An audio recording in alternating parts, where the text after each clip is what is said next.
کیوں نہ ہو، بڑے سے بڑا خطرہ کیوں نہ ہو، بڑی سے بڑی آفت کیوں نہ ہو، بڑی سے بڑی مصیبت کیوں نہ ہو، خطرات میں بھی ایک توکل کرنے والا انسان نڈر ہو کر ہمت اور حوصلے سے خطرات کا مقابلہ کرتا ہے، اور دنیا اسے ڈرا نہیں سکتی، دنیا اس کے عزم ثبات میں اس کے عزم و استقلال کو لغزش نہیں دے سکتی۔ اللہ اکبر۔ ابراہیم خلیل اللہ علیہ السلام تنہا ہے، ابراہیم خلیل اللہ علیہ السلام تنہا ہے، اور وہ بادشاہ وقت ایک طرف ہے، حکومت وقت ایک طرف ہے، پوری قوم ایک طرف ہے، اور حکومت وقت نار نمرود جلاتی ہے، نمرود آگ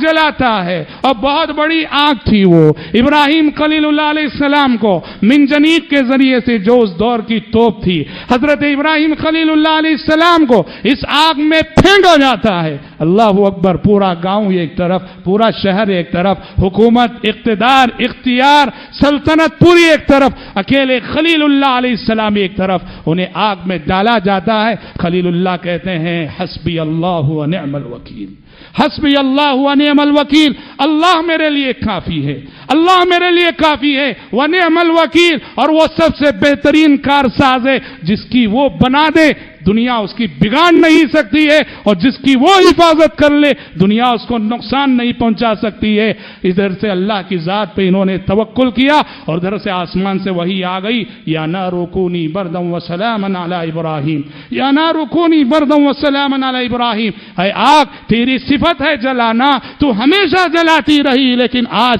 میرے بندے ابراہیم نے مجھ پہ وہ بھروسہ کیا ہے، آج تجھے بھی گلزار بننا ہے، آج تجھے بھی ابراہیم کے لیے ٹھنڈی ہو جانا ہے۔ قلنا یا نار کونی بردا وسلاما علی ابراہیم۔ حضرات، توکل ایک ایسی عظیم صفت ہے کہ جہاں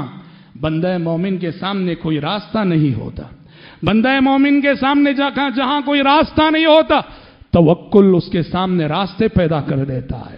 کوئی راستہ نہیں ہے بظاہر، چاروں طرف سے بندہ مومن گھرا ہوا ہے، لیکن اگر وہ اللہ کی ذات پہ بھروسہ کرے اور آخری حد تک توکل کا دامن اپنے ہاتھ سے نہ چھوڑے تو اللہ اکبر، اللہ کی نصرت آتی ہے، اور جہاں کوئی راستہ نظر نہیں آتا وہاں اللہ راستہ پیدا کر کے رہتا ہے۔ حضرت موسیٰ علیہ السلام کا واقعہ ہم بہت پڑھتے اور سنتے ہیں۔ ایک موقع کیا تھا، اللہ کے حکم سے موسیٰ علیہ السلام بنو اسرائیل کو لے کے راتوں رات مصر سے نکلتے ہیں، بنو اسرائیل کو لے کے راتوں رات مصر سے نکلتے ہیں، اور جس راستے پہ گئے مقدر یہ ہوا کہ سامنے دریا آ گیا،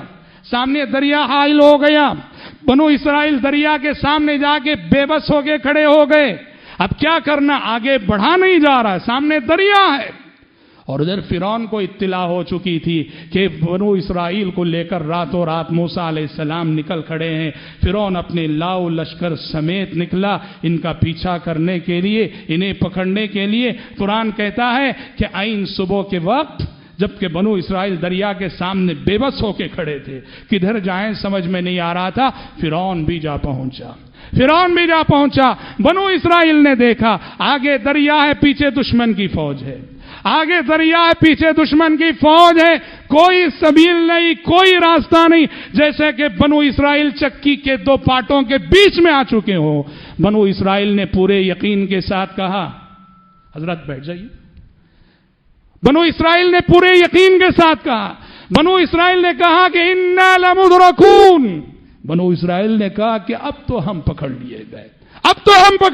گئے، انا لمدرکون۔ لیکن دیکھو کہ موسیٰ علیہ السلام جس یقین کے ساتھ بنو اسرائیل نے کہا تھا انا لمدرکون، ہم پکڑ لیے گئے، اس سے زیادہ یقین بھرا جواب موسیٰ علیہ السلام کی جانب سے انہیں سننے کو ملا، کلا ان معی ربی سیہدین، ہرگز نہیں۔ دیکھو انا لمدرکون میں جو یقین تھا، اب تو ہم پکڑ لیے گئے، آگے دریا، پیچھے دشمن، کوئی راستہ نہیں۔ لیکن موسیٰ علیہ السلام کس طاقت کی بنیاد پہ کہہ رہے کلا، ہرگز نہیں، ایسا ہو نہیں سکتا کہ آج ہم پکڑ لیے جائیں، ایسا ہو نہیں سکتا، ان معی ربی سیہدین۔ وہ کون سی طاقت تھی؟ اللہ کی ذات پہ توکل کی طاقت تھی۔ اس لیے کہ جب فرعون کے پاس اللہ نے موسیٰ علیہ السلام کو بھیجا تھا تو کہا تھا اننی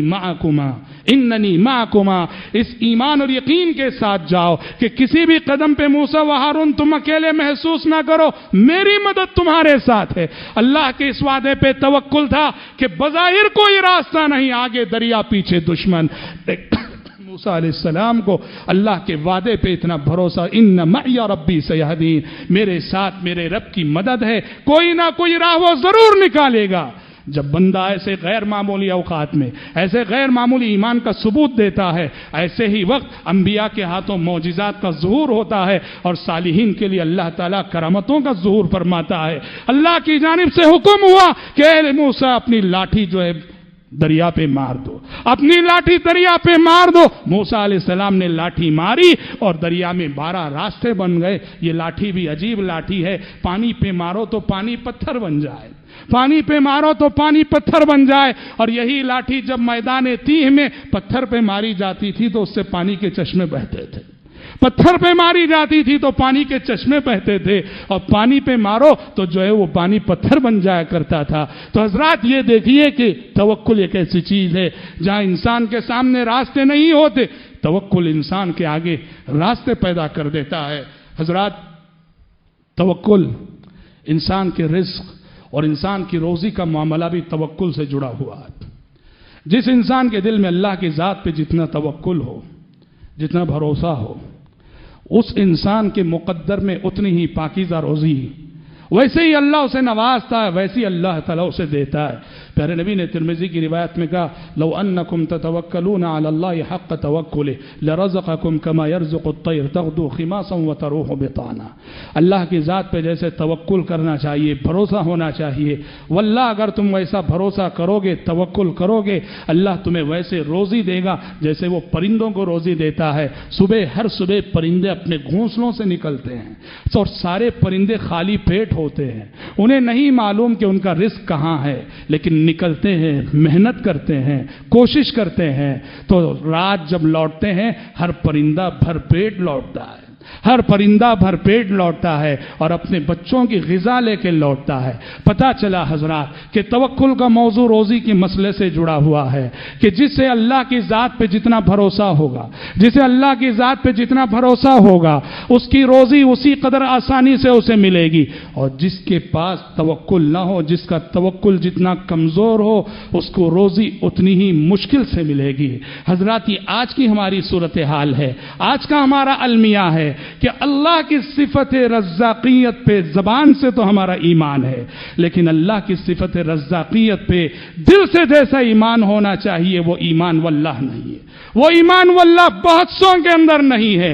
جس کی وجہ سے آج ہم دیکھتے ہیں روزی کے سلسلے میں ہم توکل، ایمان، یقین، تقوی کا دامن ہاتھ سے چھوڑے ہوئے بس ہماری ہوس یہ ہے کہ جدھر سے پیسہ آئے، جدھر سے پیسہ ملے، جدھر سے زیادہ ملے، کاروبار جائز ہے کہ نہیں، حلال ہے کہ نہیں، شریعت کے دائرے پہ اترتا ہے کہ نہیں، کاروبار کرنے والا اسلامی بزنس کے اصولوں سے واقف ہے کہ نہیں، کچھ ہم نہیں دیکھتے ہیں، بس یہ ہے کہ پیسہ ملنا ہے، جو زیادہ دے ہم اس طرف راغب ہوں گے، اور بس ہمیں شریعت سے کچھ لینا دینا نہیں۔ جھوٹے سہارے ہمارے لیے کافی ہو جاتے ہیں کہ ایک مسلمان کہہ رہا ہے بس اس کی بات پہ مان لو، جبکہ مارکیٹ کی صورتحال ملک کی سطح پر، دنیا کی سطح پر کیا کچھ ہے ہم سب جانتے ہیں۔ ہمارا ضمیر ہم سے کہتا ہوگا، ہمارا ضمیر خود ہم سے کہتا ہوگا، اللہ کی صفت رزاقیت پہ جس کا ایمان نہ ہو، وہ حلال و حرام اور جائز و ناجائز کی تمیز اس کی زندگی میں نہیں رہے گی۔ لوگ ہیلتھ انشورنس کراتے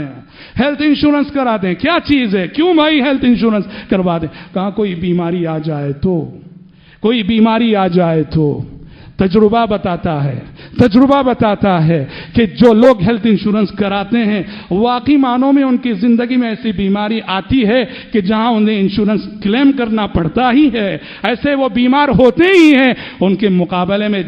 کتنے غریب ہیں جنہوں نے کبھی کسی انشورنس کا نام تک نہیں لیا اور ان کی زندگی بے خوف و خطر گزر جاتی ہے، اور زندگی میں اگر کچھ حالات آئے بھی مرض کے، اللہ ایسے اسباب پیدا کر دیتا ہے کہ ان کا علاج ہو جاتا ہے۔ توکل کی کمی ہے، ایسا کیوں نہیں ہوتا؟ ہماری فیوچر پلاننگ کا دار و مدار توکل پہ ہو۔ ہماری صورتحال یہ، ہماری فیوچر پلاننگ کا سارا دار و مدار ڈر پر ہے، خوف پر ہے، اندیشوں پر ہے، اپنے ذاتی نفع و نقصان پر ہے۔ تو سچا فیوچر وہ ہے، اچھا فیوچر وہ ہے، مومن کا مستقبل وہ ہے جہاں مومن اپنی ذاتی نفع و نقصان سے ہٹ کر اللہ کی ذات پہ توکل کرتا ہے۔ اس کی اپنی پرسنل لائف ہو، اس کی اپنی پرسنل زندگی ہو یا اس کی اپنی اولاد کی زندگی ہو، وہ کہتا ہے کہ میرا رب میرے ساتھ ہے، میں اللہ کا ہو جاؤں گا، اللہ میرا اور میری اولاد کا ہو جائے گا، میں اگر اللہ کا ہو جاؤں گا اللہ میرا اور میری اولاد کا ہو جائے گا۔ حضرات، صفت رزاقیت جو اللہ تعالیٰ کی ہے،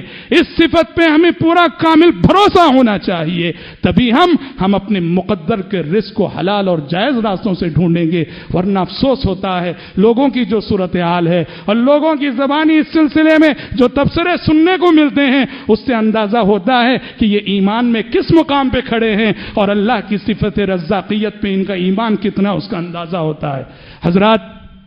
توکل کی ایک عظیم فضیلت یہ بھی ہے جسے بتا کے میں اپنی گفتگو کو ختم کرتا ہوں۔ اللہ کی ذات پہ توکل کرنے والے بندے، اللہ کی ذات پہ بھروسہ کرنے والے بندے، اپنی زندگی کے ہر منصوبے اور پلاننگ پر اللہ پر توکل کو ترجیح دینے والے بندے، ان بندوں کے لیے اتنا بڑا اعزاز ہے کہ ابن عباس رضی اللہ عنہ کی حدیث کے مطابق کل قیامت